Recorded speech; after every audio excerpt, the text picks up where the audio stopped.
Hello hello. आप सभी का स्वागत। तो आइए बिना किसी देरी के शुरू करते हैं जो हमारा चैप्टर नंबर 4 चल रहा है, NLM Newton's laws of motion. Question number 71 PYQs. देखिए, पढ़िए क्वेश्चंस क्या कह रहा है हमें। Two stones of mass m and 2m are wheeled in a horizontal circle. The heavier one of radius r by 2 and the lighter one is radius r. कुछ दो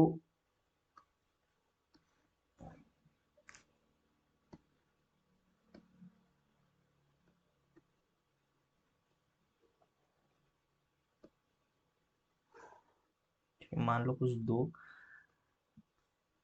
क्या है मेरे पास दो, एक मास है, दो मास से एक है जिसका मास है m और दूसरा जिसका मास है 2m। ठीक है। और वो क्या हॉरिजॉन्टल सर्कल पे से घूम रहे हैं। और जो हेवियर मास है यानी जो 2m मास है उसका रेडियस है r/2। ठीक है। इसके रेडियस को मैं r1 कहता हूँ और इसके रेडियस को r2 और उसकी वैल्यू है r/2। ठीक है ना। और r1 है सिर्फ r। The tangential speed of the lighter stone यानी इसकी लाइटर की जो टेंजेंशियल वेलोसिटी है, स्पीड है, is n times that the value of the heavier. यानी अगर मैं हेवियर को v डैश मान लेता हूँ तो ये कितनी हो जाएगी, n टाइम्स ज़्यादा है, n times v dash then the heavier stone when they experience same centrifugal force the value of the n। अगर दोनों सेम सेंट्रीपिटल फोर्स एक्सपीरियंस कर रहे यानी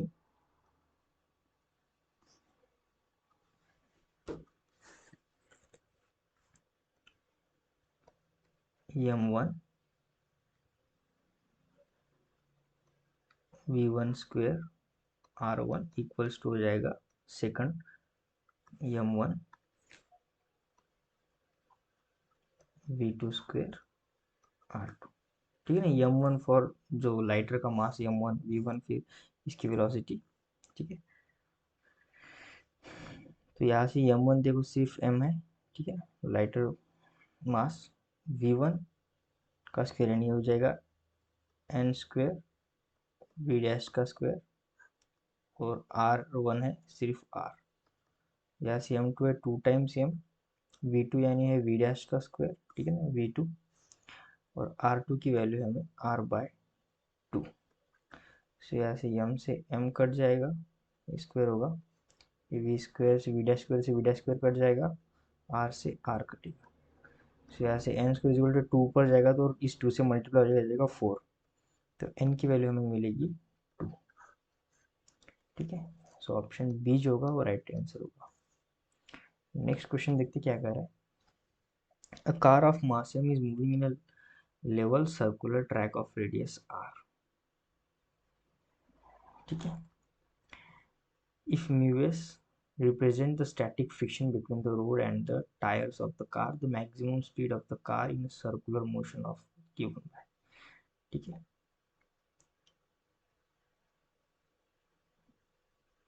a car of mass m is moving in a level circular track of radius r। if mu s represent the static friction between the road and the tires of the car, the maximum speed of the car in a circular motion। Maximum speed कितनी होती है। ठीक है। देखो हमें जो bank road होता है, ठीक है ना, बैंकिंग ऑफ रोड, उसका फार्मूला हमें पता है RG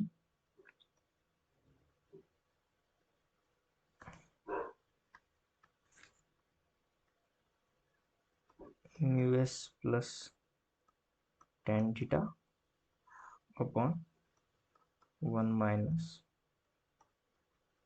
mu s tan theta under root. ठीक है ना। ये फार्मूला हम कब यूज करते हैं, जब रोड बैंक्ड होता है यानी उसका कुछ एक एंगल होता है, बैंक्ड एंगल कहते हैं उसे। पर यहाँ पे गिवन है कि level circular level track of radius r, mu s represent the static friction between, यानी टेन थीटा कितना होगा, 0 ही होगा। ठीक है।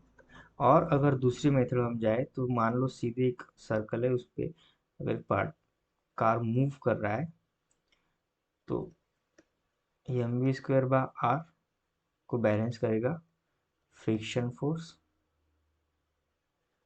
ठीक है, कुछ इस तरह। तो आप चाहे तो आप कोई सी भी मेथड यूज कर सकते हैं।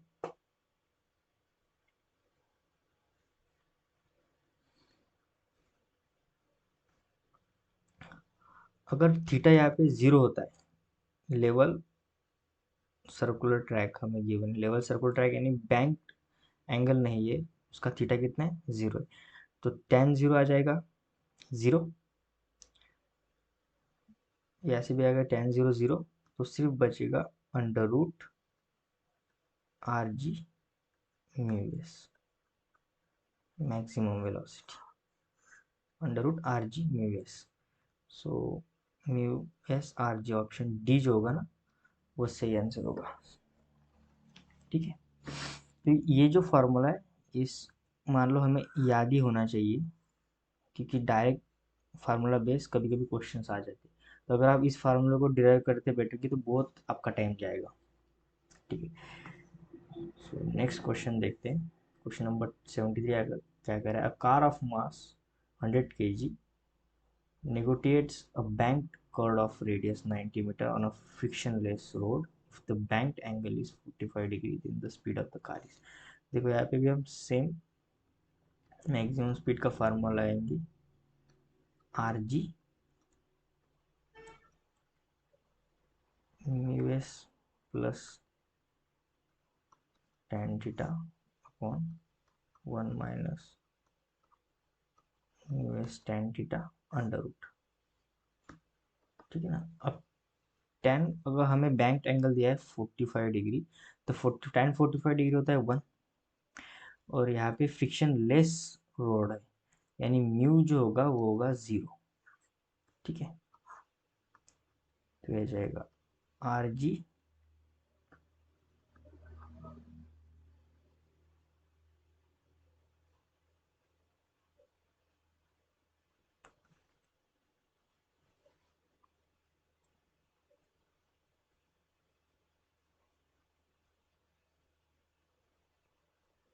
तो जाएगा म्यू एस प्लस 1045 होता है 1, आ जाएगा 1, और फ्रिक्शन लेस सरफेस है तो ये जो म्यू एस होगा ये भी 0 ही होगा, तो यहाँ से हम सीधे लिख सकते आर इंटू जी, और हमें आर की वैल्यू गिवन है 90 मीटर और जी हमें गिवन है 10। ठीक है, तो यह जाएगा अंडर रूट 900, तो इसका ऑप्शन आ जाएगा 30 मीटर पर सेकंड, जो होगा ऑप्शन नंबर बी। ठीक है, नेक्स्ट क्वेश्चन देखते क्या गया है। A roller coaster is designed such that rider experienced weightless as they go around the top of the hill whose radius of curvature is 20 meter. The speed of the car at the top of the hill is in between। ठीक है, तो अगर top हिल पे जाता है तो मान लो हिल कुछ इस तरह होगा। ठीक है, हम सर्कुलर मान लेंगे और कार यहाँ पर आएगी, और यहाँ पे अगर वेटलेस फील करना है तो जो डाउनवर्ड फोर्स लगेगा एम जी, और सेंटीमीटर फोर्स उससे बैलेंस करेगा m v square by r. अगर ये बैलेंस करेगा तभी हम टॉप पे क्या हो जाएगा, वेटलेस फील करेंगे, यानी m v square by r equal होना चाहिए एम जी के इस आसपास। ठीक है, सो यहाँ पे एम से एम कट जाएगा, वी की वैल्यू हो जाएगी अंडर रूट आर जी। ठीक है, और आर हमें गिवन है 20 और 10 रहा जी, तो ये आ जाएगा 2 × 100 लिखता हूँ, तो फिर आएगा 10√2। अगर मैं इसे सॉल्व करूँगा तो ये आ जाएगा 10 इंटू, तो √2 की वैल्यू 1.42 के आसपास। ठीक है, तो यह आ जाएगा 14.2 मीटर पर सेकंड। पर हमें क्वेश्चन में गिवन है उसका रेंज फाइंड करना है, तो 40 के ऊपर ही है तो 50 तक जाएगा, यानी ऑप्शन बी जो होगा राइट आंसर होगा।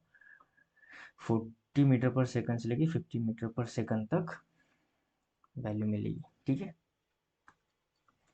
नेक्स्ट क्वेश्चन पे अगर question number 75, a tube of a length is held completely with an incompressible liquid of mass m and closed at both the ends. The tube is in the is rotated in a horizontal plane about one of its end. Then the uniform angular velocity omega, the force exerted by the liquid at the other end is। ठीक है, तो मान लो कुछ इस तरह का rod है, rod नहीं है, क्या है, एक ट्यूब है जो कंप्लीटली फिल्ड है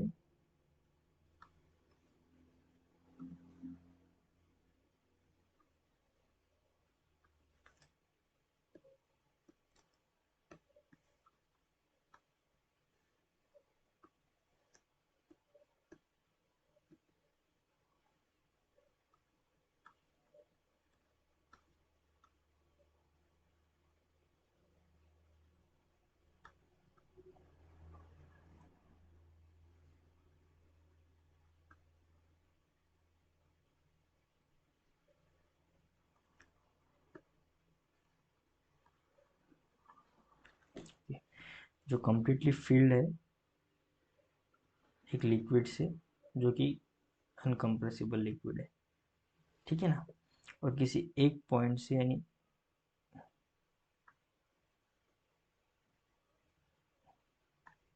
मैं क्या कर रहा हूँ, इसे रोटेट कर रहा हूँ ओमेगा से, तो यूनिफॉर्म मास है इसका कंप्लीटली, और मुझे फाइंड करना है कि इस कॉर्नर पर कितना फोर्स लगेगा। ठीक है, तो यूनिफॉर्म मास है तो सीधा हम फोर्स नहीं निकाल सकते, तो हम क्या करेंगे, एक छोटा सा स्लाइड यहाँ पे कट करेंगे,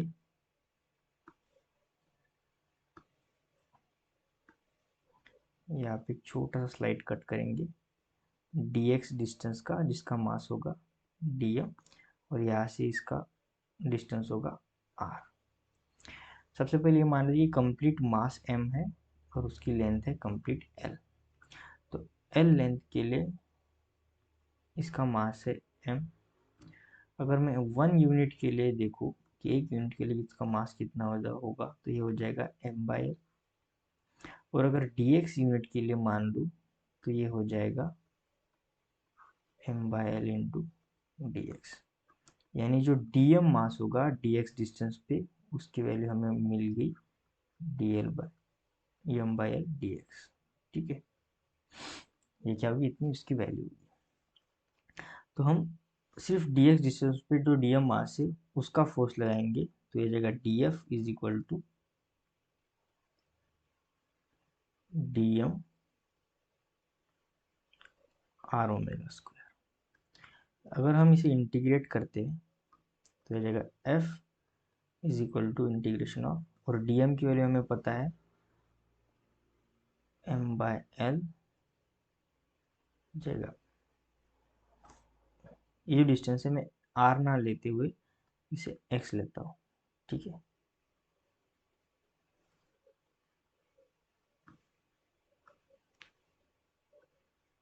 x डिस्टेंस पे dx, तो हो जाएगा x, तो आ जाएगा x ओमेगा स्क्वायर dx, और कंप्लीट होगा 0 से लेके l तक, क्योंकि 0 से लेके l तक इसकी कंप्लीट लेंथ है। तो ये फोर्स आएगा, देखो m कांस्टेंट है, l भी कांस्टेंट है, ओमेगा स्क्वायर भी कांस्टेंट है, इंटीग्रेशन होगा सिर्फ x का, तो आ जाएगा m/l ओमेगा स्क्वायर x² इसका इंटीग्रेशन आएगा, और लिमिट हम पुट करेंगे 0 और l। तो फर्दर इसे सॉल्व करने के बाद ये आ जाएगा m/l ओमेगा स्क्वायर l²/2, तो l से एक l कटेगा, यहाँ पे मुझे फोर्स की वैल्यू मिलेगी m omega square l by 2, यानी m l omega square by 2। So option A जो होगा वो एकदम सही आंसर होगा। ठीक है, नेक्स्ट क्वेश्चन देखते क्या कह रहा है। Question number 76, stone Tide to the end of the string of 1 meter long is wheeled in a horizontal circle with the constant speed। constant speed है, ठीक है, मान लो एक सर्कल पे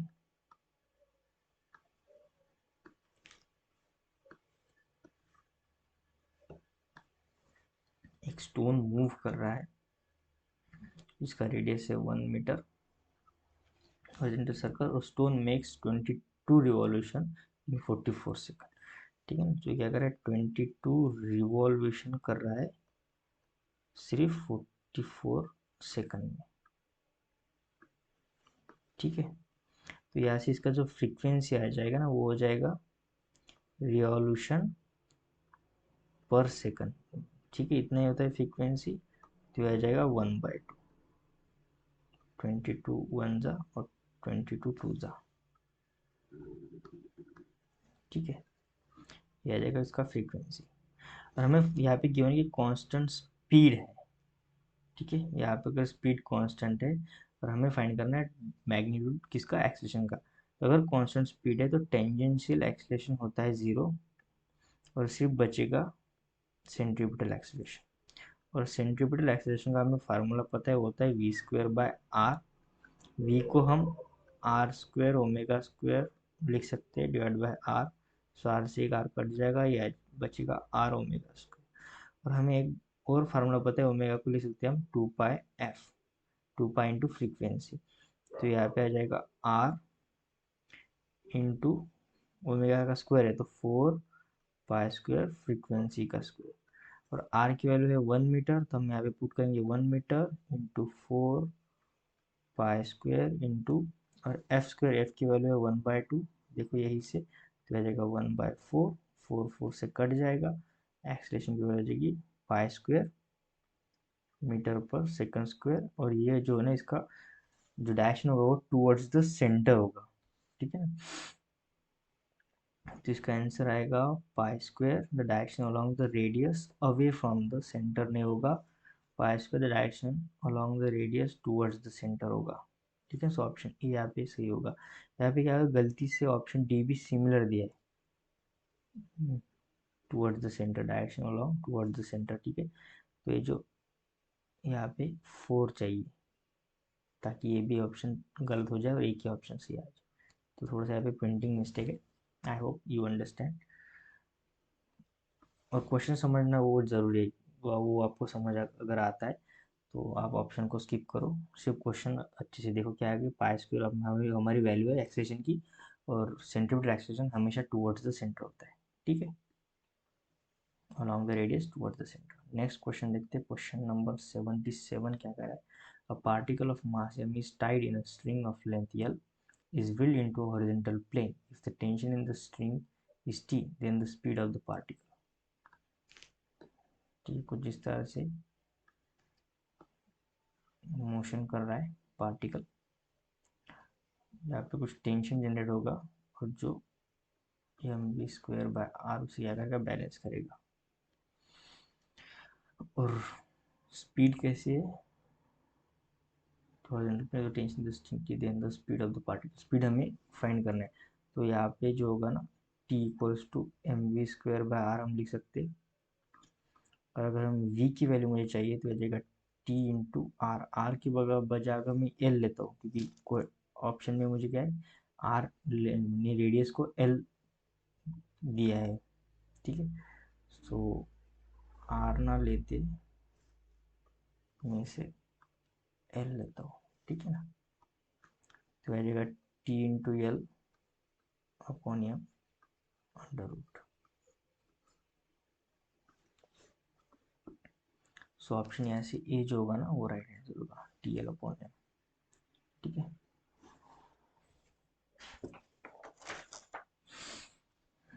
देखो नेक्स्ट क्वेश्चन क्या कहता है। व्हेन मिल्क इज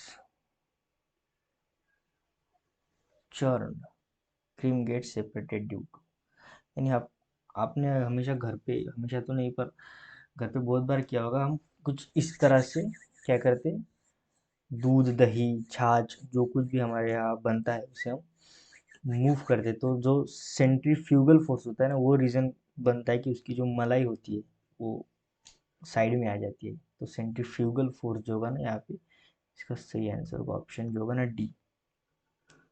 आपने बहुत बार नोटिस भी किया होगा और घर पे आपने किया भी होगा, ठीक है, मिल्क हो गया या फिर और कोई।